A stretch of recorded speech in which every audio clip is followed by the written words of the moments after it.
Okay, that was a mouthful. Regenerative farming, and Micros is the company. So tell us how long you've had the company and how it got started and how many acres and why Atlas Peak. Sure. Yeah. Before we begin, I'd just like to give a special thank you to the St. Helena Farmers Market, especially Wendy. She took an early, keen, and she took interest in us and what we do and how we do it. So thank you, Wendy.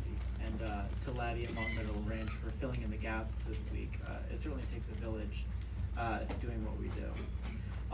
So yeah, I am the owner and farmer of Micros Market Garden. We're a 3/4 acre market garden at the top of Atlas Peak. That's all? Just a little Just tiny? 3/4 acre, that's right. We're very grateful for the amount of land we get to cultivate. We're about 1,400 feet up there. This is our first year growing for the farmers markets, and historically we've grown for restaurants and chefs in the valley, and that was kind of my upbringing before we started this project, which this is our 3rd year at the site. I'm going to ask you if you can put the tail out. Sure. That'll help better. Okay, so 3rd year at the market. Yeah. And do you still supply restaurants and chefs in the valley? Yeah, we do. We wish the St. Helena market could go all year long, but it ending in October, we're making a pivot and transition to focus more on chefs and restaurants once that transitions. So 3/4 of an acre, regenerative farming. Yeah. All right. I know not everybody in the audience. Did anybody see To Which We Belong last week? Ooh, a lot of people. Yay! So can you give a short version of regenerative farming? Yeah, I was practicing this on the car ride over with my wife, and I was asking her, like, how would you describe it? And she gave a really good answer. She said, it's figuring out a way to produce vegetables, fruit, flowers, that's more in line with natural cycles and an emphasis on the health of the soil and the microbiology found within it. So you can really go down the rabbit hole of that, but essentially what we do is, I always say I'm in the business of building soil and fertility, and the vegetables are just the byproduct of what we do at the farm. So you do a lot of soil analysis, and the vegetables that you plant are to put the nitrogen back in the ground, and then they kind of all feed each other and feed us. That's right, yeah. The nitrogen cycle, the carbon cycle most specifically is important, and expanding the life found underneath our feet. Yeah. So it's obviously different vegetables and flowers all year round. So definitely you follow the seasons for this. Correct. Yeah. At any time we have probably about 40 to 50 different varieties of stuff growing. I think that comes from my culinary background. It's a self-inflicted wound at times, growing so many things in such a small plot of land. But yes, abiding by seasonal trends and changes and what grows when is certainly the backdrop of what we grow. Oh, you gave us a little sneak here. Culinary background. Yeah. What's that about? Well, before I was doing this, I was managing farms for, like I said, restaurants and chefs. Most notably, the restaurant in Meadowwood I was with for a little bit. Before that, I was growing for a couple different restaurants in the Napa Valley, and then I went to culinary school for a year, but figured my place was in the field more so than the kitchen. Oh, wonderful. So this time of year, right now, I mean, you don't get the extreme heat and cold, do you, at Atlas Peak? Yeah, we do. We actually kind of get like the extremes of both ends. Okay. And the marine layer?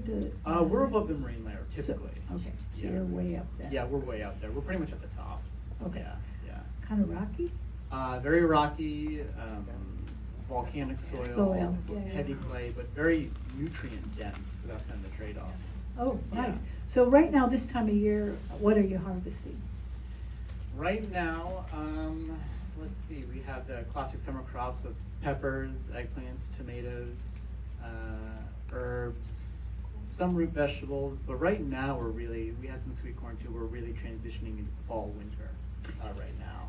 So do you pull the crops out and then replant? Do you just till them in, let them kind of add to the soil? What do you do? Yeah, we're besides being a regenerative farm, we're also a no-till farm. So we disturb. Hand till. Nice That's transition. good. think I saw that movie. Yeah, so we disturb the native soil as little as possible, and we're building topsoil through compost, mulches, and in doing so, we're feeding the soil life, and that's really doing all the cultivation necessary for the vegetables that we grow. And a little kind of tangential note, we oftentimes intercrop and relay crops, so our tomatoes will hopefully last till Thanksgiving, first frost. Yeah. But there's a lot of vacant space underneath the vines right now, so we'll intercrop lettuces, beets, carrots, while the tomatoes are still growing, so we kind of get a little head start into the fall-winter season. What's the challenges With this system or in general? with this system? You know, I think gophers and burrowing vermin in the valley in general are a challenge. When you do a no-till system, it's just like this fluffy, beautiful bed for them just to go hog wild in. So that's certainly a challenge. But you know, I think I made a conscious decision early on to really intervene as little as possible with the ecology and the balance. And so, you know, sometimes we'll get front-loaded with kind of negative pests and entities and things like that, but then you see, you know, all the really beneficial stuff move in. So it's a good practice in patience, I would say. Ah, and so you're learning patience. Yeah, every single day. Question, do you rotate crops? Because like, I read that like you're supposed to move your tomatoes and everything Yeah. every couple years. So are you doing that a lot? You know, as much as we can on a 3/4 acre plot, Yeah. but the jury kind of seems to go in and out about rotating crops. Certain crops, tender ones like tomatoes, I would Yeah. say, that are kind of prone to disease, it's smart. Okay. Other crops like maybe certain root vegetables or even legumes for that matter, if you're really pressed to rotate them, it may not be as big of an issue as people make it out to be. Okay. Yeah. That's a good question. Yeah, go ahead. Yep, that's you. Have you managed to buy the property you're farming on?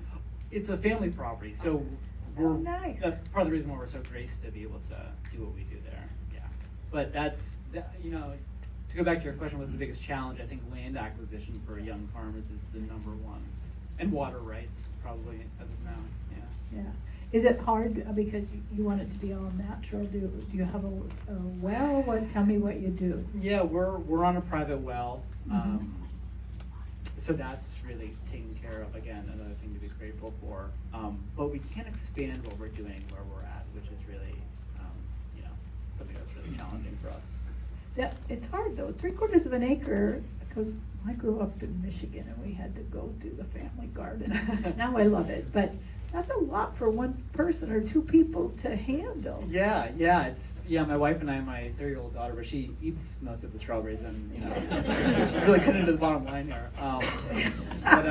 But I think it's manageable. I'd love to have a little bit more, but you know, the saying is like one person per 1/3 to 1/2 acre is pretty suitable.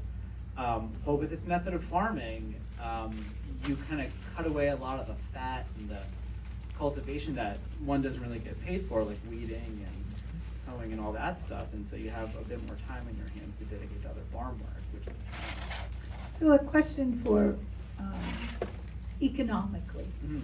3/4 of an acre supports a family? Next question, please. Well, because I know everybody's, you know, we, especially in Napa Valley, you know, we believe in farm to table. You know, we get amazing produce in that, but also you look at the economics. So Yeah. how do you make it work? I think it is certainly a labor of love. I think you need to love it in order to have it succeed. It is a marathon, not a race. And you know, we're making it work at the moment, but maybe a note that just popped into my head, you know, a lot of people ask like, how can they also like find their place in this type of maybe new paradigm of treating the earth, or maybe how food is produced, but you don't have the time to do what we do. Well, your dollar is like your most valuable vote. So supporting people like myself or other farmers or small farmers, really anything that's local, you know, that's doing like half the work. So supporting us is certainly making what we do viable. You've For given sure. me, I walked by the booth last week, it won't happen this Friday, I'm sorry. I have to say, you know, you have your booths there and then you hit them all as much as you can, and that's like More conscious. That's a really good thing. Anybody else with any? Yeah, you've got another one. Good for you. I think it'd be really cool to have a seed bank. I haven't heard of one locally. Oh. Or do you save seeds? So, I don't know her last name, Lauren. She's been at the farmer's market a few times. She has a nonprofit based in Napa, and she does a lot of seed saving. I think it's the Napa Valley Seed Library. It's I'll called check it Napa out. County. Napa County Seed. Seed saving is certainly on my long list of to-dos, and I think that's like the 1 to 3 year goal is to save the majority of our seed. Again, 3/4 acres, you have to dedicate somewhat of a large amount of land to save seed. But I mean, there's nothing better than, that genetic stock that you save year after year. It's just fantastic. You can't buy that stuff, yeah. So it's certainly something I'm most interested in. So when Can you, I pop in when, on that? The seed library, yeah, we started an extension here, for those who don't know, here at the St. Helena Library. oh, good to know. At So, the entrance to the children's library, just to the left of that doorway, there's a cabinet, a beautiful old library cabinet. We don't, remember the old, yeah. index cards that we would find in the Yeah. library?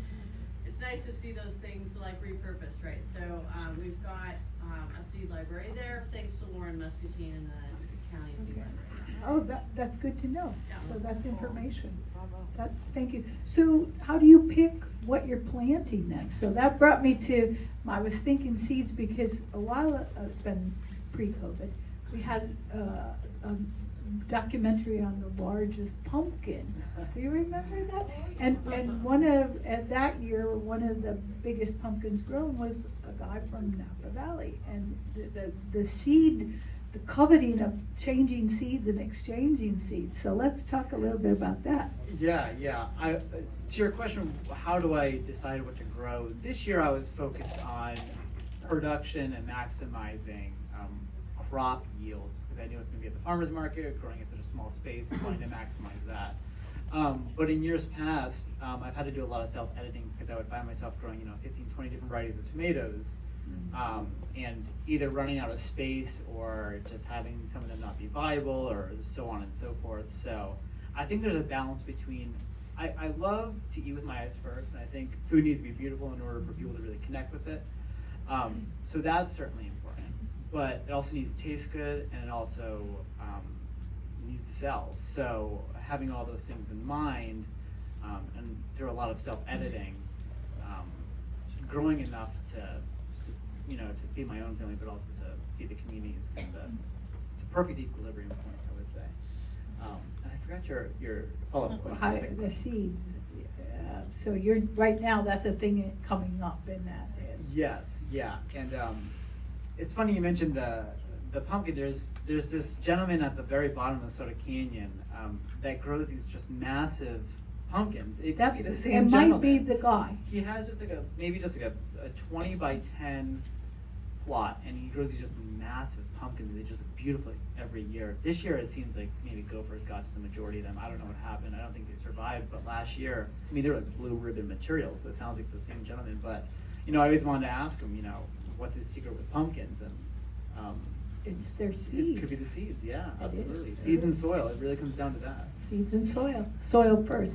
Okay, we're gonna wrap this up. Wendy, you got one last question? I was just going to say, it is worth, please go and visit Patrick's website. Oh, You'll yeah. either find it under our farmers market under vendors, or go directly Two.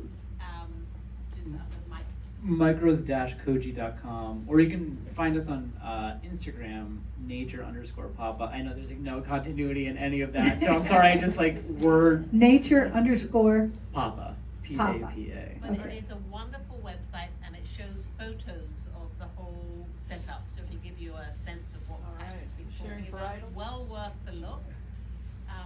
It's just super, but you mentioned somewhere, you said educational, do you do tours? Yeah, we do tours, we do private workshops and classes as well. We have a small apprenticeship program that we train young and aspiring farmers, if they kind of believe in this method of farming, to train them that way. But Wait a minute, what yeah. about old aspiring farmers? You know what? I stand corrected. Absolutely. Just type of aspiring farmers. Just a farmer, really. Yeah, there you Anybody go. with the first name that begins with F is good at that point. So. But yeah, we do tours and classes, which teaching is near and dear to my heart. So yeah, we Awesome. really love that aspect. That's great to Thank know. you. Oh, I got some ideas. All right, so I'm gonna wrap it up. I wanna thank Patrick for coming, and I know that you'll all visit him this Friday, so you better bring extra goodies. Thank you so much, everybody. All right, well,